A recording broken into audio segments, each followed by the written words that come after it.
So ngayon guys, ayaw gumana ng PCX. Bali, ang assumption ko dito na discarga yung battery nito. Kita nyo kahit green yung ilaw, ayaw niyang umikot. So, ang gagawin ko, kukuhanin ko yung battery, yan, gamit yan. Bali, bubuksan ko lang siya dyan yung sa compartment niya. Then once na nabuksan na natin, kukuhanin natin yung battery and iyon ang i-recharge natin.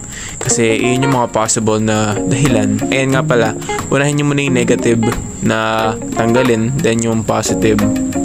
Ayun, bali balik na tayo kasi nabanggit ko na may chances na if ayaw niya, pwedeng na-discarga siya. So ngayon ang gagawin ko, pupunta ako sa battery shop. Ayan, tapos ipapa-charge natin yung battery. Kasi nagyari na sa akin dati to kaya ngayon ano pa na yung gagawin, pumunta ako sa battery shop, then ayan, pina-recharge ko. Bali 30 minutes lang naman yun, and binalikan ko na lang din siya